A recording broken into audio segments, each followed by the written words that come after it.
Anya dance करने में उस्ताद, एक स्टेप जो वो देख लेती तो हूबहू उसे उतार देती। अरे आन्या बेटा, मेरी बेटी को भी डांस सिखा देना, उसका एनुअल प्रोग्राम है। हाँ आंटी क्यों नहीं, अब कल शाम उसको भेज देना, मैं सिखा दूंगी। हाँ हाँ, नचनिया ही बन, आस पड़ोस के लोग तुझे इस्तेमाल कर रहे हैं। माँ इस्तेमाल मेरा नहीं कला का हो रहा है, नाचना एक कला है, कला। आन्या हर बात में अच्छी थी, फिर चाहे वो अच्छा व्यवहार हो या फिर लोगों की मदद करना, वो हमेशा खुद के शौक को पूरा करने के लिए व्यस्त रहती। लेकिन घर वालों को तो उसका ये काम सिर्फ समय की बर्बादी लगता है। कहाँ है आन्या, उसको बोलो कि आज शाम को खाना वही बनाएगी। सपना देख लो कि तुम्हारी बेटी घर का खाना बनाएगी। अरे आसपास के लोगों का काम करने से उसे फुर्सत मिले तब तो कहीं जाकर वो हमारे घर का काम करेगी ना। देखो ना, इकलौती बेटी, ऊपर से गैर जिम्मेदार, अब करे तो क्या करे। तभी पड़ोस की पिंकी आ जाती है। अंकल आंटी, आन्या दीदी कहाँ है? वो क्या है ना, मेरा क्लास वर्क है, अब मुझे समझ में नहीं आ रहा, तो मम्मी ने कहा कि आन्या दीदी से पूछ लो। हाँ हाँ क्यों नहीं, खुद का तो कोई काम है ही नहीं उसे। जाओ जाओ, सीढ़ी से ऊपर चली जाओ, वही कमरे में है आन्या। एक रोज शहर में डांस कंपटीशन वाले लोग आते हैं, जहां आन्या का डांस सबको पसंद आता है। क्या बात है, छोटे से शहर में इतना टैलेंट?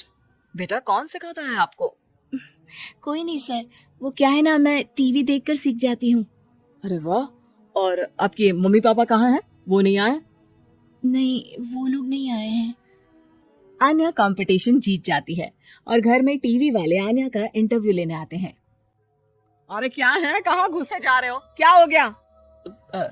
आप आन्या की माँ है ना, वो क्या है ना, आपकी बेटी ने डांस का कंपटीशन जीता है, हमारे शहर के लिए ये गर्व की बात है, तो हम लोग उनका इंटरव्यू लेने आए हैं। ओहो, बड़ा तीर मारा हो जैसे। अरे उसे आता ही क्या है डांस के सिवा, कुछ और करती तो शायद गर्व होता। तभी वहां आन्या आ जाती है और पत्रकारों को इंटरव्यू देती है। उसी रोज पिता के ऑफिस में।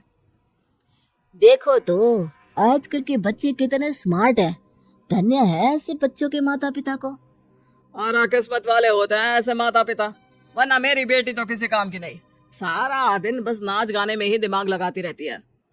अरे वो बच्ची हमारे शहर की ही है, कितना नाम कमा रही है डांस में, हम तो उसकी बात कर रहे हैं। अच्छा, कोई डांस में भी नाम कमा सकता है? अरे दे देना भाई पेपर की कटिंग, दिखाऊंगा आन्या को भी मैं। क्या नाम बताया? आन्या? यही तो नाम है मेरी बेटी का, आन्या शर्मा। बड़े उम्मीद से रखा था कि कुछ अच्छा नाम कमाएगी, लेकिन नहीं, आजकल के बच्चों को माँ पापा के इमोशन की कदर है क्या? अरे ये देखिए, इस बच्ची का नाम भी आन्या शर्मा ही है, जो पूरे शहर का नाम रोशन कर रही है। पिता अखबार देखते हैं तो सामने बेटी की ही फोटो रहती है, लेकिन ये क्या, जिस फोटो को देखकर हर कोई गर्व कर रहा था, पिता को उस पे कुछ भी खास दिखाई नहीं देता। हमारी ही औलाद है ये, पता नहीं कब कहाँ जाकर नाम लिखवाती है, मुझे तो पता भी नहीं है। अरे शर्मा जी, जरा मिलवा दीजिए ना अपनी बच्ची से, मैं अपनी बेटी को भी ऐसा ही बनाना चाहती हूँ, मेरी बेटी को कुछ टिप्स दे देगी करियर को लेकर। अच्छा ये दिन आ गया आपकी बेटी के, ले आइए कभी भी, लेकिन बाद में अफसोस ना करिएगा। सभी को आन्या के पिता की बात पर हैरानी होती है कि इतनी टैलेंटेड लड़की की माता पिता आखिर उससे चाहते क्या है। पिता घर आते हैं और माँ से कहते हैं, पता है तुम्हारी लड़की क्या कर रही है, या फिर ऐसे ही व्यस्त रहोगी हमेशा?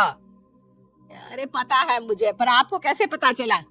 अरे कुछ पत्रकार आए थे, पता नहीं कहाँ कौन सा कंपटीशन जीत कर आई है, नजर रखा करो उस पर। तभी वहाँ पड़ोसन आ जाती है, जो पति पत्नी दोनों ही डॉक्टर होते हैं। नमस्ते भाभी, बधाई हो आपको आन्या की कामयाबी की। भाई भगवान बेटी दे तो ऐसी, कहाँ है वो? सच में आपको ऐसा लगता है कि भगवान ऐसी बेटी दे? तो ले जाइए ना अपने साथ, रखिए 2-4 दिन, खुद ही पता चल जाएगा। और नहीं तो क्या, सारा दिन करती क्या है, कहाँ रहती है, हमें तो कुछ पता नहीं होता, ना बताती है ना पूछती है। खैर देखिए, वो वक्त अब गया जब माता पिता बनकर बच्चों की परवरिश की जाती थी। अब तो बच्चों को साथ बिठाकर बात करना जरूरी है। वो क्या कहते हैं, बच्चे के दोस्त बने। तो क्या आप दोनों अपनी बेटी के दोस्त हैं? हाँ बस अब यही बाकी रह गया था। खैर बताइए क्या काम है आपको? वो क्या है ना, मैं और मेरे पति दोनों को ही इमरजेंसी कॉल आ गई है अस्पताल से। मेरी बेटी आन्या की अच्छी दोस्त है, तो मैं क्या उसे आन्या के पास छोड़ दूं अगर वो फ्री है तो? माँ कुछ बोलती उतने में ही आन्या आ जाती है। वाह आंटी, क्यों नहीं, मैं फ्री ही हूँ, आप निश्चिंत रहिए, मैं उसका पूरा ख्याल रखूंगी। थैंक्स बेटा। वो अपनी बेटी उनके घर छोड़ जाती है जो आन्या की उम्र की ही होती है। ये क्या मजाक है आन्या? हम लोगों को सोना भी होता है और हर घर का अपना कायदा होता है। मुझे बिल्कुल पसंद नहीं है कि तुम किसी को भी घर में घुसा लो। धीरे बोलिए पापा, कैसी बात कर रहे हैं? अंकल आंटी डॉक्टर है, पता है ना डॉक्टर का फर्ज क्या होता है? अगर वो किसी की जिंदगी बचा रहे हैं तो क्या हमारा फर्ज नहीं बनता कि हम भी उनकी किसी न किसी तरह से मदद करें? आपको तो पता है घर पर अकेले रहना कितना अनसेफ है। हाँ, तो दुनिया को सेफ करने का जिम्मा तो नहीं ले रखा है।